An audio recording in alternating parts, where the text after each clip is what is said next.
Hey guys, Luantha here, aka Lancet634, and we've got League Patch 923. Preseason patch. We made it, everyone. Season 10. Getting ready for it. In an effort to speed these videos up, I'm reading through these now beforehand. As you can see, there's a huge table of contents here. We're going to cover it all. And normally, I would say we're going to try to do it in under 10 minutes. If we make it under 20 today, I will be thoroughly floored. But let's dive into this so we can start seeing what we've got. Again, they've got a video out for preseason 2020. If you haven't seen stuff on it, they're adding elemental rifts.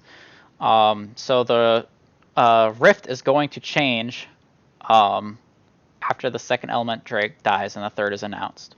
So it's going to be the element of the third Drake every game. And it's going to transform the map, and it's going to hit the 4 quadrants of the jungle. And you can see some pictures here. So Infernal, it's going to open up the Dragon Pit more. It's going to open up both red buffs. Note it doesn't open up Baron Pit, which I'm kind of surprised. That'd be a cool thing to also add. But I mean, it's opening up Dragon. Mountain Rift, you're getting that middle block to protect yourself in that mountain area, which can add some extra pickability there. You also get that extra little mountain there in this in the jungles now in front of the red buff. So there's a little extra safety there. Ocean makes things grow on the map. You've got your bushes in the Dragon Pit now, and along the side of it, along with bigger bushes in the jungle, and just a complete block off here at the red buff. And then finally you got Cloud. Cloud gives movement speed airways in the jungle. So you'll see that through out the map when you get a Cloud Drake.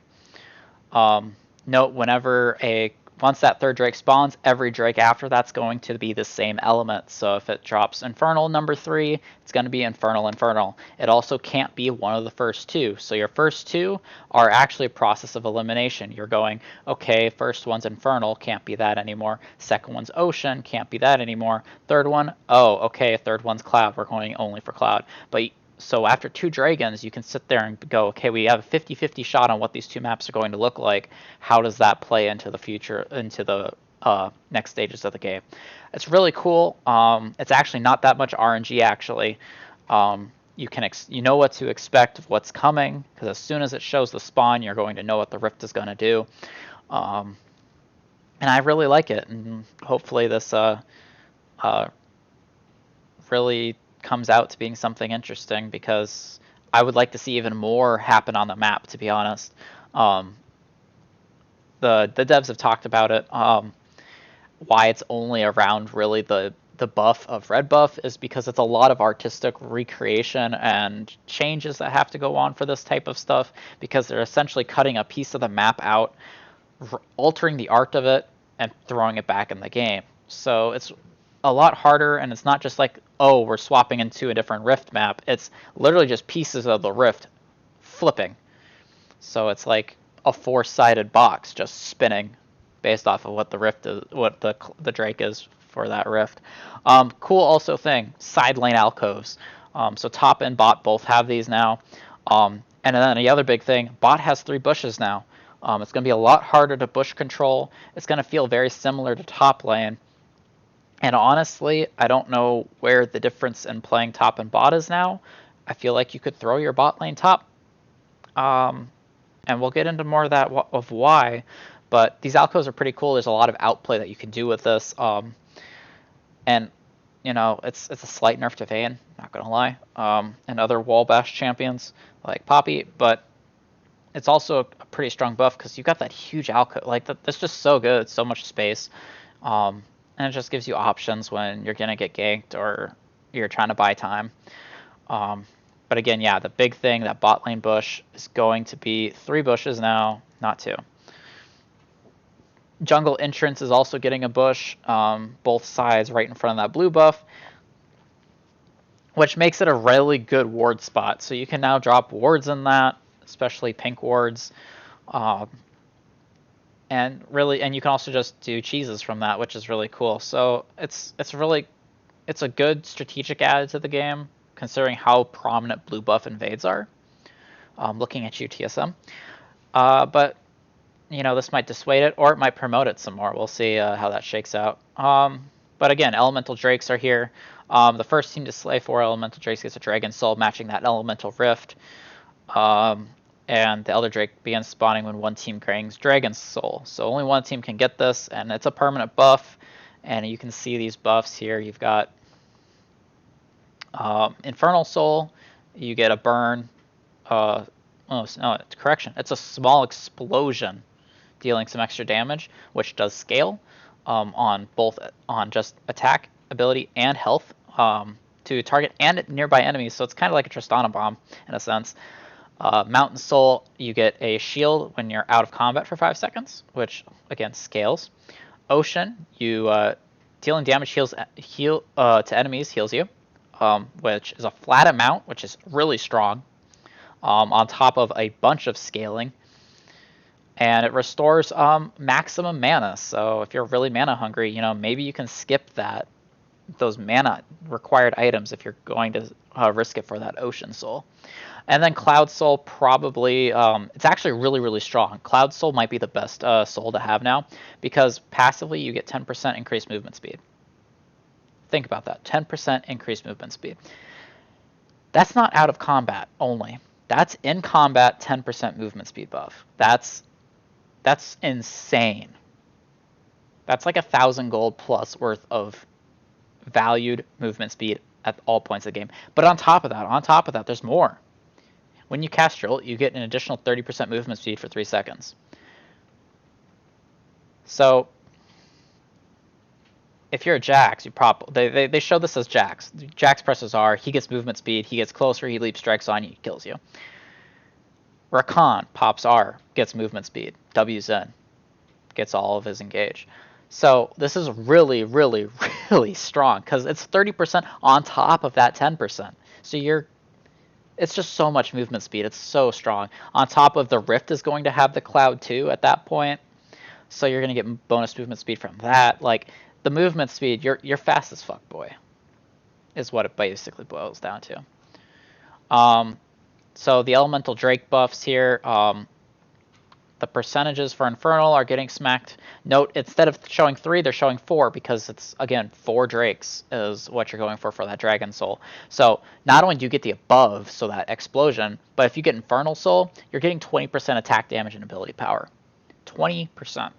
Which, yes, it's weaker than 3 Infernal, but you're still getting that buff on top of the other buff. It's just a stacking of buffs. Mountain used to grant percent resistances. Well, it grants a little more now. It's weaker they're all weaker for 1. All of them are weaker for 1. But 4 is typically stronger. Infernal's one of those, because again, Infernal's been the best Drake for a while. So they hit it. Ocean's weaker at 1, buff at 2, buff at 3, and of course 4 is out, is just insane. Note, they did take away mana regen though. So it's just missing health regen per 5. That's a pretty big deal that there's no mana regen on that. But again, you're getting mana regen on autos now with Ocean, so you just don't need it. For the Ocean Soul at least. I mean, it does give them more balance leeway when they take away the mana regen, because it's hard to balance when there's extra mana on one team. Cloud movement speed, so they just straight up cut that, but it's now ultimate cooldown reduction, ignoring the caps. So you can go 45% cooldown with, you know, keystones and items, and then get 50%, well, not 50%, that's 40. I can't read. 40% increased ultimate CDR. So, I mean, I don't believe it stacks. I believe it's multiplicative. So it's a little less good. It's not ridiculous, but there's some people doing math on it, and it's like 7-second Lux ults. Well, I haven't double checked their math because I don't have the time to do that. But it's just disgusting. I mean, we can do the math real fast actually right here. Hold on. So if, you know, Lux's ult's what, 30 seconds at rank 3. 45% CDR base, what, 17. and then you get another 40% off of that. So it's a 10-second ult. You get a 10-second laser.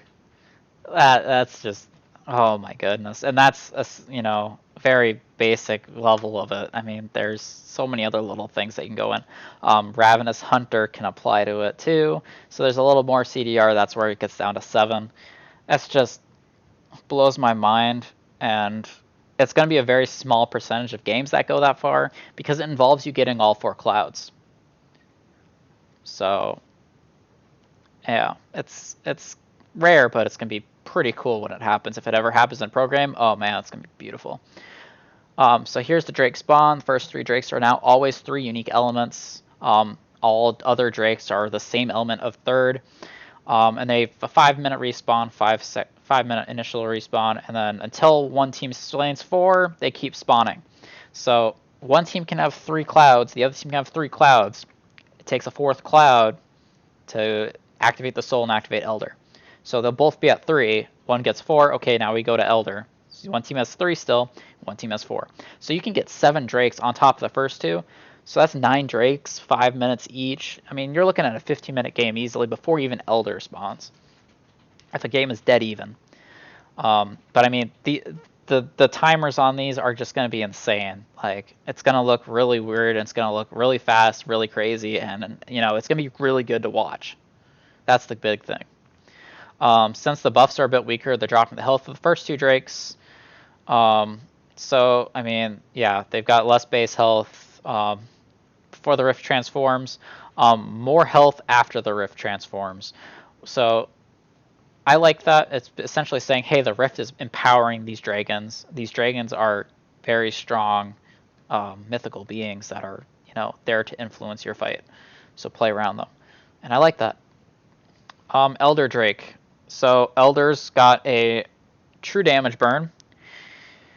And it's just flat true damage burn now. It's not based off of your elemental drakes. And remember, you're gonna have 4, but the big thing, it has an execute now. So if you're below 20% health, there's gonna be an immolate effect after a half second. There's no cooldown on it.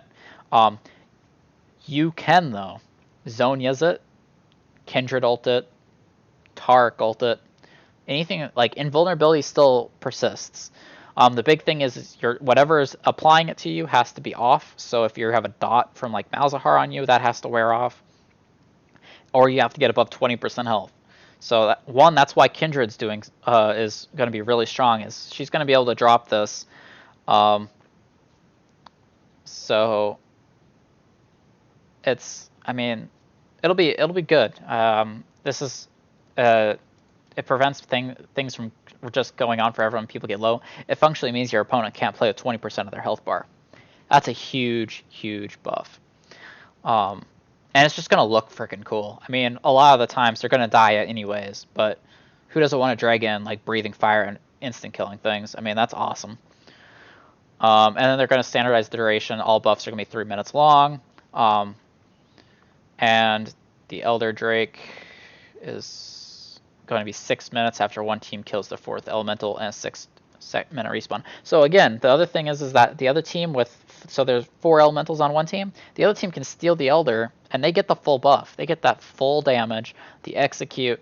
Like, it can still change the game. So I won't be surprised if a lot of pro teams get 3 of them and sit. Because the 4th one doesn't really matter that much. If you don't need the 4th one to fight, why risk taking it? Why risk putting it on the map? So that'll be a weird thing to see teams try to balance around, really, as this shakes out. I mean, again, this is first patch of preseason. Things are going to completely change, in theory, over the time as things get settled down. Baron buff losing 30 seconds on it. Again, if you die, you lose it. Same with Elder. Elder. You lose Elder on death and Baron on death. Everything else is permanent for those buffs. And they changed the visuals, so you can see you got blue buff, red buff there in the middle. And that right is red buff burn effect on an enemy. Then you've got, what is this? The Hand of Baron? No, that should be Hand of Baron. This is Hand of Baron. This is Elder Dragon, I believe. Okay, here we go. Yeah, Elder. Okay, so Elder has got that bluish glow. Hand of Baron, it looks like it. That's easy. All buffs, they all merge together and form this cohesive unit, which is really cool because that's like kind of how this whole thing is they're trying to make the Rift feel alive, feel like it's all one piece moving. Everything's connected, kind of like a human body in a sense. I mean, that's beautiful. All right, so they're changing up. Rift Herald also. We changed up Dragon. We put a lot of priority on it. We need to make something counterbalance it. Let's buff Rift Herald. So initial spawns now at 8 minutes, not 10. It respawns now every 6 minutes, which means it respawns once because you can't respawn twice because it only lasts till 1930. But if it's in combat, it still goes 950. That's not changed. It's got a weaker health early game, but a little bit more health late. Not too much though, but again, a lot easier to take early. It's got lower attack speed, and it makes it easier to poke her eye too before she spins around. So a lot of this, it's going to be easier to take a Herald. It's going to be easier to duo it, solo it, steal it. If a team is playing too much on that Dragon, I mean, it's going to be a Rift Herald. It's going to be a lot easier to take. Big change though is the summoning of it. So you've got 20 seconds to pick up the eye, not 40 now. And it's only 1 second to channel. So this is a huge. It's a buff to if you kill them at it, you can protect it for 20 seconds. Cool, whatever. If they're channeling it, it's going to be really hard to interrupt. And then the bigger issue, well, not issue, but change. The Herald level is the average of all 10 champions on pickup. So if you do it really early and you hold on to it, it's not getting stronger. It's going to still be its weaker self. So that's the thing that teams would do is they'd kill it, they'd wait a little bit, walk around right before it expires. Let's use it. Well, now it's going to be down 1,000 health than what it used to be, which is a big deal. And then also it does less damage to turrets. Instead of just doing a percent health, it does a flat number. It's a very small, less number. It's very minuscule. And then the self damage is it does do 2/3 of its current health to itself now. So it's going to be extremely hard to hit multiple towers with it. Because, I mean, one eye shot is going to basically kill it at this point. Instead of being like, okay, I got to eye shot it, then I got to hit it some more. All right, the eye opened again. It's dead now. No, it's going to be instant down with an eye shot at this point. All right, so if we changed how top with the alcove and bot with the alcove, changed Herald, we changed Dragon. Let's change minion XP. Why not? Functionally, what they're trying to do is they're giving solo laners more agency in the game, and they're weakening bot lane again. I'm not really sure why they're looking at this, because to be completely honest, bot lane's not that strong to warrant this, and it's, I mean, it nerfs having a jungler babysit a lane, I guess. I don't know. But roughly every 5 waves, if you are duo, you lose 1 caster minion of XP. Again, that's a small number. It's, again, they show it here. It's about 2%. It's still just interesting because, yeah, they nerf the shared XP. They buff solo XP. It's a lot of small numbers. They've done the math on this. They've in-house tested this. They've PBE tested this. We'll see how it works. It's mostly going to impact pro play and higher elo, if I'm being completely honest. But, I mean, if you're going to see sitting... These are divided amongst the champions for shared XP, if I'm correct. Yeah, so each champion's getting, what, 37 instead of 60? So that's a lot less. So if you stack 3 in a lane, or 4, it's even worse. So, you know, that's just really difficult. Another change to turret plating. So it's going to have 35 armor and magic resist for per 3rd, 4th, and 5th attacker. So a very prominent thing actually at Worlds was, let's take a thing, let's go smash a turret, let's all 5 smash the turret. Well, it had resistances, it wasn't enough, let's buff it. So that's what they're doing here, and it's probably good for the game, because that's not how the game's supposed to be played. You're not supposed to just, oh, let's group at 8 minutes and push bot. That's not really that. That's not what we want to see. So hopefully that pushes people away from doing that. They're buffing D-Shield. This is a very big buff for melee. It's losing effectiveness for ranged users. And when it's triggered by AoE dot or proc effects. So honestly, this is really good for melee bot and melee into ranged.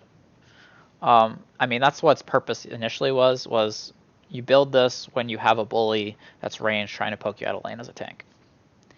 Lo and behold, it's getting a pretty sizable buff here, and it'll be interesting to see if ranged units pick it up, especially the weaker ones like Kale, Bane. I mean, there's a long list. Those are the first two that come to mind. Because that's a pretty nice buff. I mean, it's 40 seconds over 8. It's 40 health over 8 now, so it's 5 health per second versus 3 health per second. So it's a huge buff on a starting item too, note. All right, and then we've changed every lane. We've changed everything. Oh, we haven't changed the jungle yet. We need to appease our junglers. So they removed catch-up XP. That's a big first thing. So if your jungler is better, this game's over. Junglers have so much agency now over this game. If they take the game and they get ahead, they can just pummel people to the ground because the other jungler isn't going to catch up with that catch-up XP anymore. The first camp has bonus XP, so I believe that's so if you do whatever first camp you start at, it's not going to feel terrible because you don't hit a level and be level 1 for 2 camps.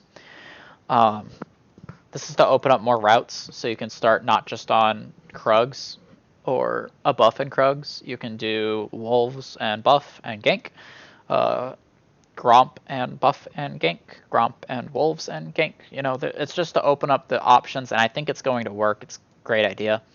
Camp timers, small camps respawn 30 seconds faster. It's awesome. And they've fixed some vision things with the icon respawns.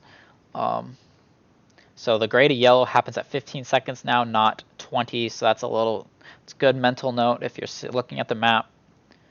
They're going to go from gray to yellow at 15, not 20 now. Krugs, they took away the first clear penalty because again, there's a first clear buff on all camps now. And they just straight up nerfed the base XP and the gold a little bit.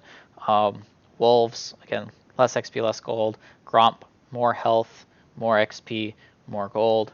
Raptors, less XP, less gold. So why did they do this? They did this because they wanted Gromp to be a little more formidable, a little more reward, to balance out the Krugs on the other side.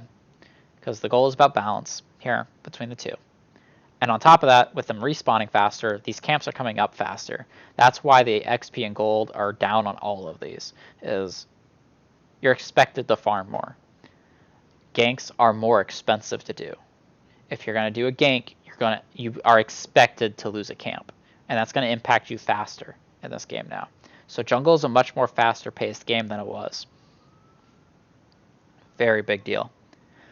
Lethality item changes. So they added a new lethality item, 2 new lethality items, but they're also changing up and putting these into roles. Duskblade is getting 5 more AD, and it's losing that blackout passive. So this is the most AD, the most lethality. It's got the CDR, and it's got extra damage on an auto. Very, very strong. But it's going to get rid of that blackout, which really didn't fit the item itself. So, but that's going to move on to an item. Yomu's is just one quick little quality of life thing, is it's now going to actually give you Ghost. So Ghost is when you can move through units and ignore a unit collision. So Phantom Dancer has it. Now Ghostblade has it like it should. So it's accurate to the name. Nothing else changes. Honestly, it's a really strong buff for an item to get. That's basically what it boils down to. That's a really strong buff for an item to get for no penalties. Edge of Night, getting a lot of changes here. Less damage, less lethality, but it gets more health. Riot's trying to turn this into a defensive lethality item because it's going to give the Banshee's Veil effect. Instead of having to activate it, it's just always going to be available, and it resets in 40 seconds after for when you no taken damage from enemy champions. So you've got hard damage item, movement speed, above average damage, low damage, high defensive, and hello Sanguine Blade. So those of you that remember way back when, well, I guess not way back when, as it was on Twisted Tree Line, I think, and Dominion, Sanguine Blade was on there, and it had completely different effects than this. So we're not even going to talk about those, but they reused the name and they changed the icon. But it does give lifesteal, has a low lethality, lower attack damage. It's pretty solid. The big thing here is it's all about fighting one solo enemy, because it gives you buff of lethality and attack speed for one solo enemy. This is a very strong item. I'm really thinking junglers are going to start running this, because I mean, you Nocturne ult someone split pushing and you get all these buffs, attack speed, lethality. It's like, oh, it's so much stuff. And again, like, I don't know if it's a rush item. It probably isn't, but it does have lifesteal on it, so that feels good later on too. And then another lethality item, we've got Umbral Glaive, and this is the cheapest by far, 2,400 gold. It's got, again, 50, 80, 12 lethality, pretty solid numbers there. They're on the low end. It's got CDR though,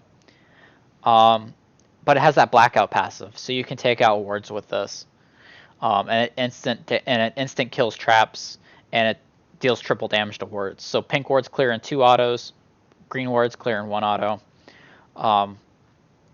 Really a great item, and since it's so cheap, you could see junglers rushing it and getting that early vision advantage. You could see Pikes rushing it in bot lane, getting that early vision advantage. It's really interesting to see, especially like a roamer. Talon could be really good on Talon, except he's probably going to want Ghostblade more because it's fast and you ignore unit collision. But you have all these trade-offs, and it's really good for lethality. There's a lot of build paths, and it's actually probably going to be the best that AD assassins and lethality users have been in a long time. So there's the one trade-off is Serrated Dirk is losing its Headhunter passive. So you're going to be a little weaker in lane than you're used to. You're not going to have that extra damage that you're used to on Serrated Dirk. So you're just a little later on the spike. Really, I think it's worth it for getting all of these new options. And you're able to build 4 lethality now. You can go 22, 32. Well, no, that's 5. There's 5 lethality. 32. What's this? 18, 50, 7. There's 71 lethality. 71 available lethality. And then if you like play it right, you get an extra 8, right? From Sanguine Blade, yeah, extra 8. So you can get up to 79 lethality. That's a lot of lethality, because that's like a straight pen at high level. Wow. Rip in squishies. Okay, support. So we've hit mid lane, we've hit top lane, we've hit bot lane. Let's hit support. So a lot of the big changes here are they still have 3 tiers. They automatically upgrade for free now. You're going to get gold for doing the quest objective up to 1,000, which is the 3rd transform. Once you hit 1,000, you're no longer getting that extra gold on auto, on skill, on minion execute. It's just a passive 3 gold per 10.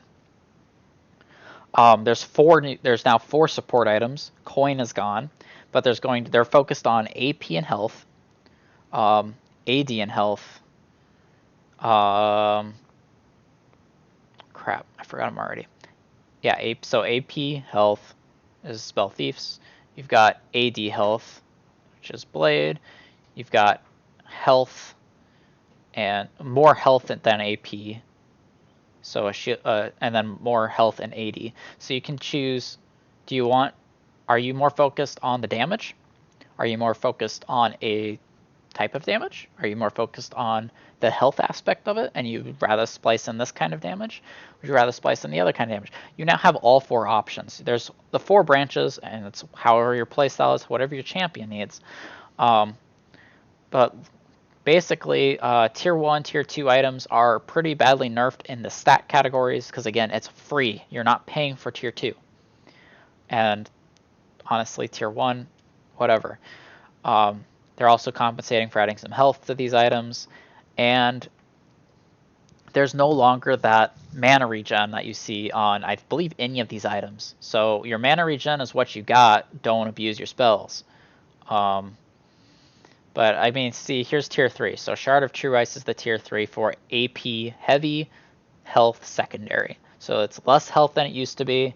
It's more AP, and it's got that gold thing, the gold per 10 for 3 gold per 10, and then you get 4 stealth ward charges, the refills on the shop. But yeah, that tribute passive gone. There's no CDR anymore. There's no mana regen.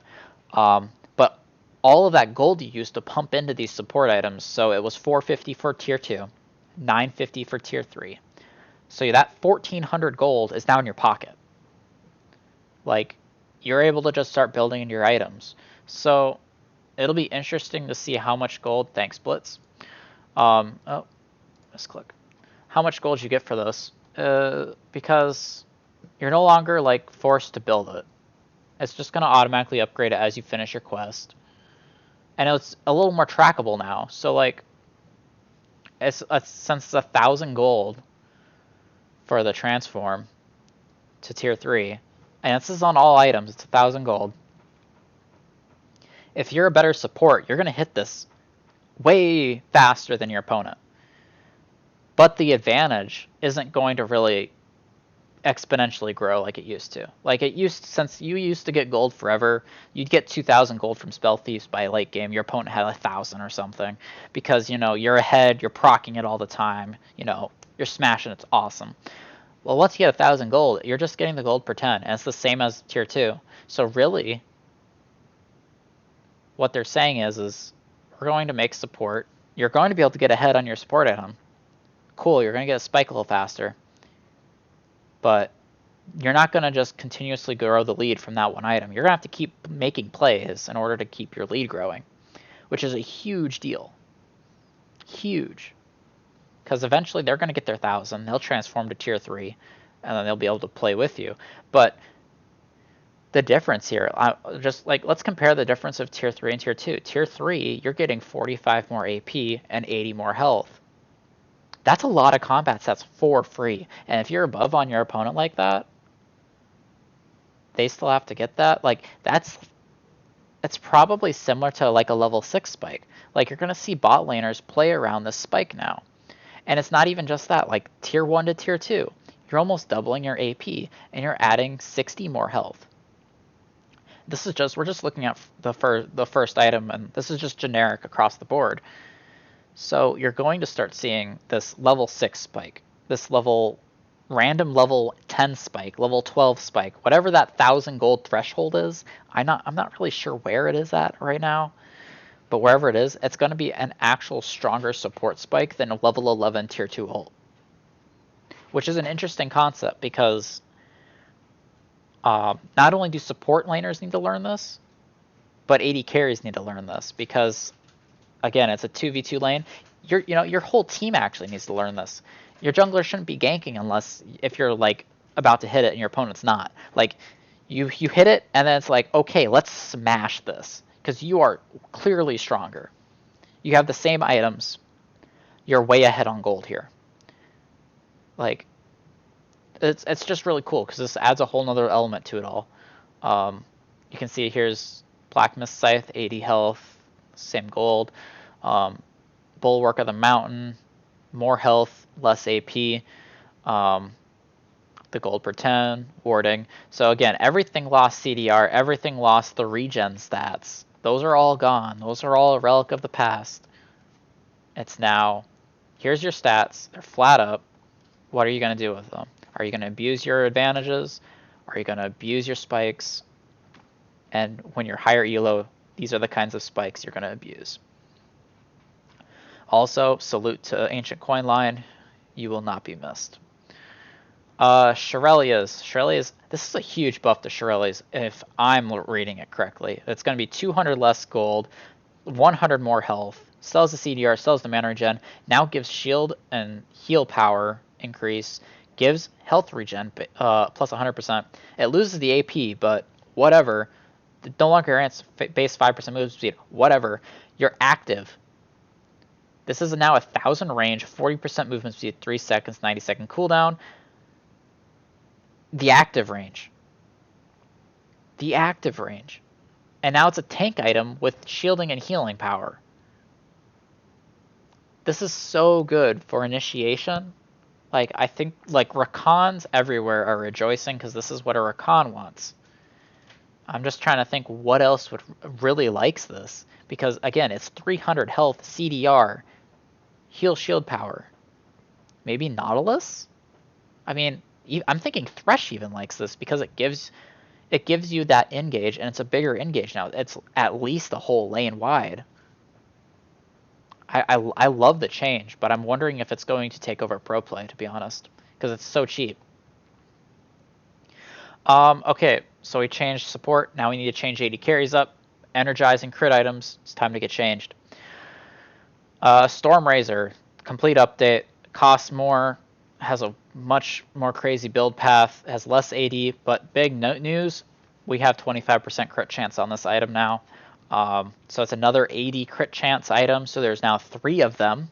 So if you're not a big attack speed user, you know, there's 75% crit chance without even really looking at attack speed. That's really, really strong. There's a little attack speed on the item, yes, but that doesn't really count. Has 120 energized damage, and it does have a 75% slow for 0.5 seconds. It's a low duration, a very high slow, and that can be used to catch people out, especially on higher range champions. I like it, but again, doesn't amplify energized effects.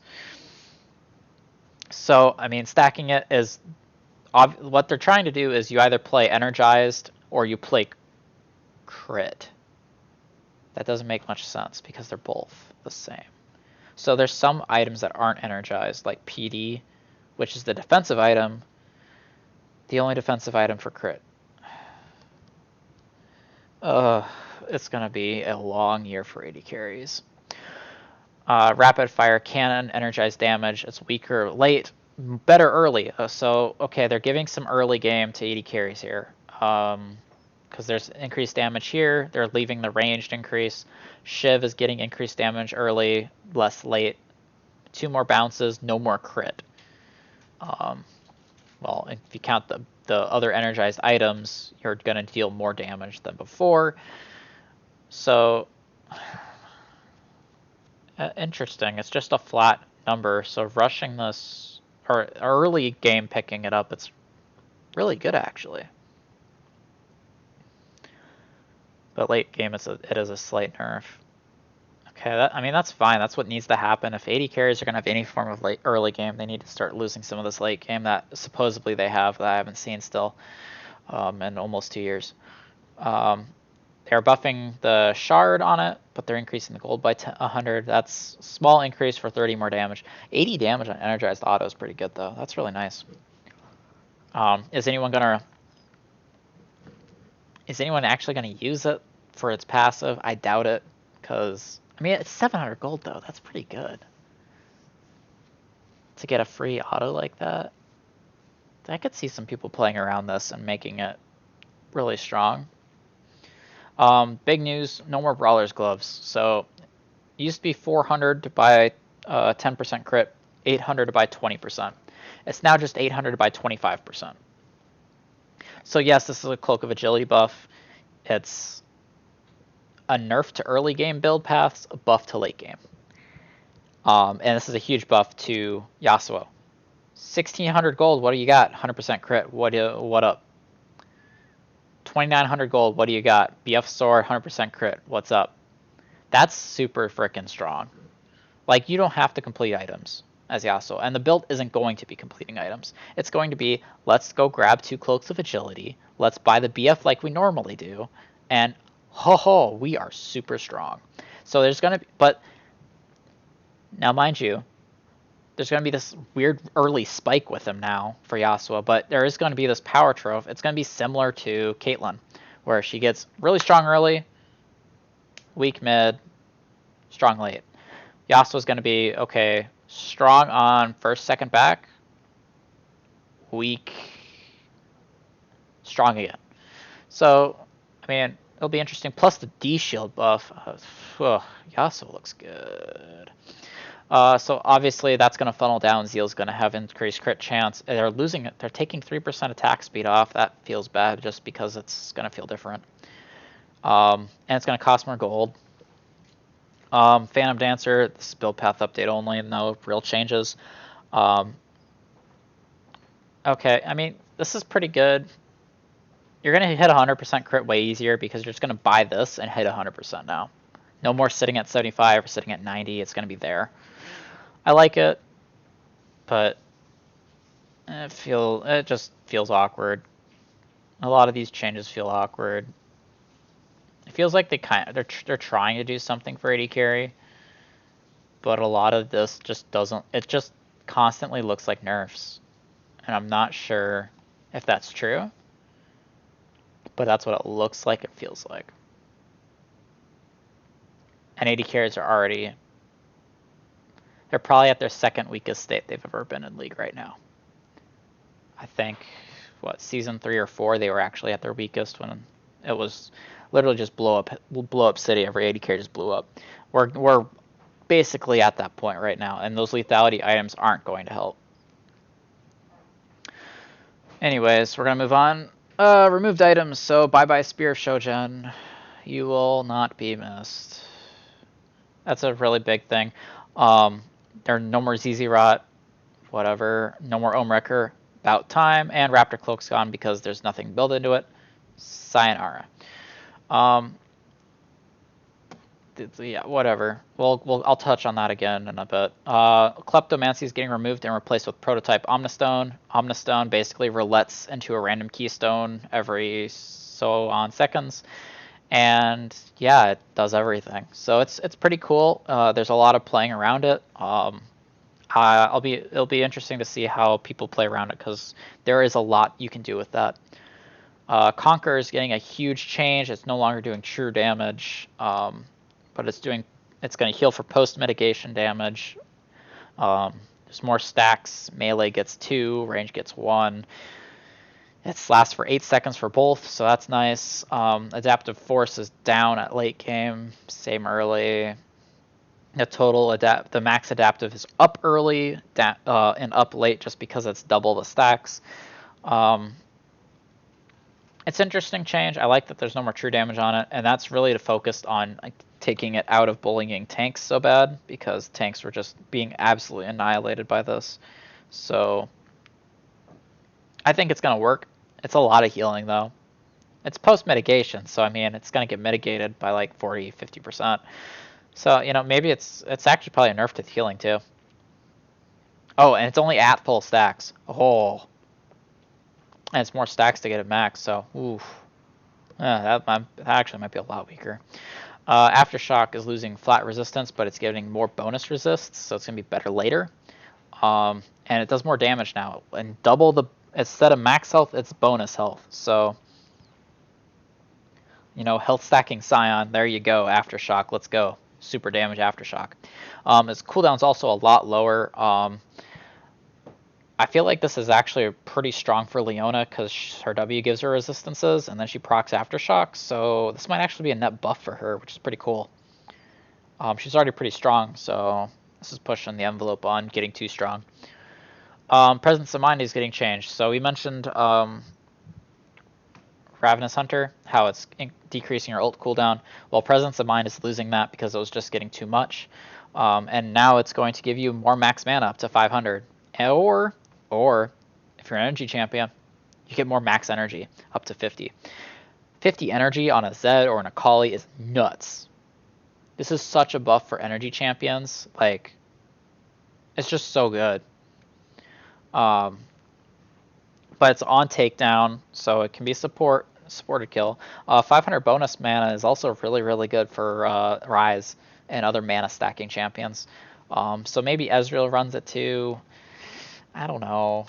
It depends on what it shares. I'm trying to remember what it shares. Nimbus Cloak is also getting changed. It's on Summoner Spellcast, not Ultcast. Nimbus Cloak Zoe, by the way. It's gonna be great. It's a percentage instead of just a flat.